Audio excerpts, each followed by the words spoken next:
ആ അതാ ഏതാണ്ട് ഇവിടെ ഒന്നും കാണുന്നില്ല പുകയിട്ടടമൊന്നും. ഭയങ്കര പുക ഇവിടെയൊക്കെ. ഇങ്ങനെ ഏതാണ്ടെല്ലാം അടിച്ചു വിടുവോ ഇങ്ങനെ എല്ലായിടവും പുക കൊണ്ട് ഇങ്ങനെ ഈ നമ്മുടെ എന്തുവാ മുഖമെല്ലാം പൊള്ളിക്കുക, പല പല വേലകളാണ്. ഇങ്ങനെ ശ്വാസകോശം എല്ലാം റെഡിയാക്കുക, പല പല രീതിയാണ്. നോക്കിയാൽ ഇവിടെ ഒന്നും ഒരിടത്ത് പുകയിട്ട ഇതില്ലേ കേട്ടോ അമ്മേ. അതാ നമ്മൾ തീ കത്തിച്ച അതിന്റെ കീഴിൽ നിന്നിട്ട് വല്ല പുകമണം ഉണ്ടായിരുന്നോ? ആ പിന്നെ ഇതെന്തോ അമ്മ ഈ പുക? ഇതെന്തോ ഇതാ ഡ്രാമയാ ഇത്?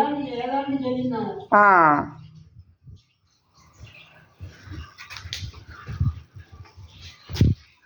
നമ്മുടെ ചുണ്ടെല്ലാം പൊള്ളിക്കുക, അങ്ങനെ പല പല വേലകളാണ് ഇവന്മാരുടെ കയ്യിൽ. നമ്മുടെ കൈയുടെ വെള്ളയെല്ലാം അടിച്ച് പൊള്ളിക്കുക, ലേസർ വെച്ച് ഇങ്ങനെ കൈ ഇങ്ങനെ രാവിലെ ഇങ്ങനെ അങ്ങ് ചൂട് പോലെ കയ്യേലോട്ടിങ്ങനെ പല പല രോഗങ്ങളായതോ. അവനിങ്ങനെ ഫോണും പിടിച്ചിങ്ങനെ അങ്ങ് ഇരിപ്പായതോ അവനോളും അല്ല. ഒന്നും പറ്റുന്നില്ല, ഡ്രാമകള്. ഇനിയിപ്പോൾ അടുത്ത രീതിയിൽ എങ്ങനെങ്കിലും വകവരുത്താനായിട്ടിരിക്കുക.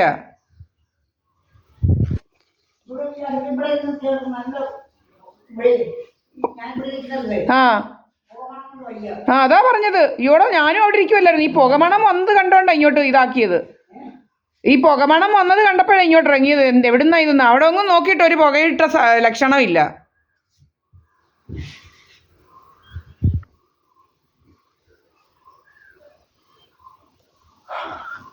You can see nobody is here. And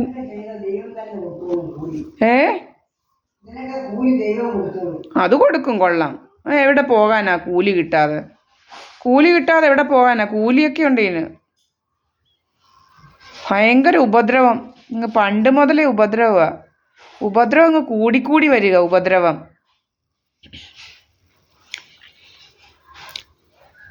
നമ്മൾ എപ്പോഴും അവിടെ ഇവിടെ എല്ലാം നിൽക്കുന്ന ഇതിടുന്നുണ്ട്, വീഡിയോസ് നമ്മൾ അപ്ലോഡ് ചെയ്യുന്നുണ്ട് നമ്മുടെ വീട്ടിലിരിക്കുന്നതും എല്ലാം.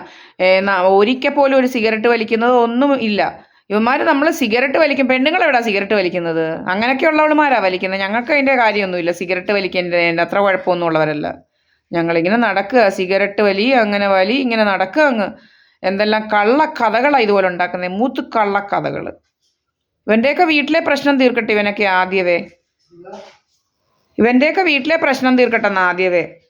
ഇവൻ്റെയൊക്കെ വീട്ടിലുണ്ട്, എല്ലാവൻ്റെയും വീട്ടിൽ ഡിവോഴ്സൊക്കെ കഴിഞ്ഞവരും. പിന്നെ ഇവൻ്റെ കണിയാൻ്റെ വീട്ടിലേത് എന്ന് പറഞ്ഞു കഴിഞ്ഞാൽ എന്താ, വെറും നിസ്സാര വർഷങ്ങൾക്കുള്ളിൽ ആക്സിഡൻറ്റ് കഴിഞ്ഞ് പിന്നെ അവനും അവളും കൂടെ ഒന്നിച്ച് താമസിച്ചിട്ടില്ല. അതൊക്കെ എന്തുവാണ്?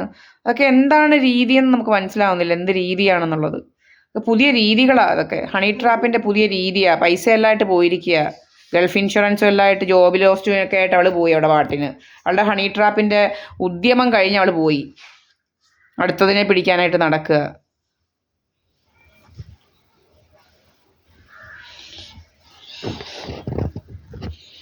അതുപോലെ നമ്മളും ഒരു വിക്റ്റിമാണ്, ഇങ്ങനത്തെ ഹണി ട്രാപ്പിൻ്റെ വിക്റ്റിം. അങ്ങനെ കുറേ കാര്യങ്ങളുണ്ടിത്.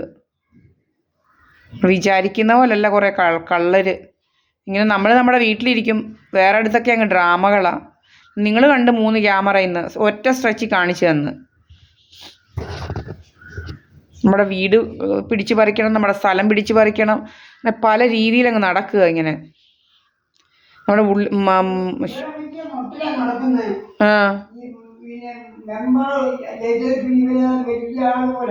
ഇവനാരാ?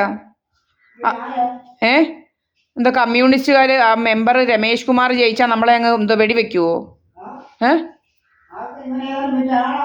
അല്ല ഇവൻ ഏതാണ്ടൊക്കെ അങ്ങ് സാധിക്കുമെന്നാണ്. എന്ത് സാധിക്കാനാ? മെമ്പറുടെ വീട് ഭരിച്ചാൽ മതി. പഞ്ചായത്ത് ഭരിക്കുന്ന രീതിയുണ്ട്, ആ രീതി ഭരിച്ചാൽ മതി. അല്ലാതെ ഇങ്ങോട്ട് കയറി ഭരിക്കാനും ഒന്നും വരണ്ട. അവനവൻ്റെ വീട് ഭരിച്ചാൽ മതി. പഞ്ചായത്തിൻ്റെ കാര്യങ്ങളൊക്കെ ഉണ്ട്, ഇങ്ങനെ റൂൾസ് ആൻഡ് റെഗുലേഷൻസ് ഒക്കെ ഉണ്ട് പഞ്ചായത്തിൽ. ആ രീതിയിൽ അങ്ങ് ഭരിച്ചാൽ മതി. അല്ലാതെ വേറുള്ള ഭരണങ്ങളൊന്നും രമേശ് കുമാർ അല്ലെങ്കിൽ ഏത് മെമ്പറായാലും വേണ്ട. മനസ്സിലായില്ലയോ? ഇവിടെ ആരും തുണിയില്ലാതെ ഒന്നും നടക്കുന്നില്ല അവനെ പോലെ. ഒന്നും ഓടുന്നില്ല, ഒരു കുഴപ്പമില്ല. ഞങ്ങളുടെ കാര്യങ്ങൾ നോക്കി, ഞങ്ങളുടെ വസ്തുവിനകത്ത്, ഒരവൻ്റെയും വസ്തുവിനകത്തോട്ട് കാലെടുത്ത് കുത്താൻ പോകുന്നില്ല. ഇങ്ങോട്ടങ്ങ് കയറുക. ഇങ്ങോട്ടങ്ങ് അതിക്രമിച്ച് കയറാൻ നോക്കുക കുറേ അമ്മമാരും അവളുമാരും. എന്തുവാ രോഗമെന്ന് അറിയത്തില്ല, ഇങ്ങനെ അങ്ങ് നടക്കുക എല്ലായിടത്തും. ഞങ്ങളുടെ വസ്തു അതിക്രമിച്ച് കയറണം, കൈക്കലാക്കണം എന്നുള്ള രീതിക്ക് അങ്ങ് നടക്കുക കുറേ അവളുമാരും അവന്മാരും. എന്താ കാര്യം?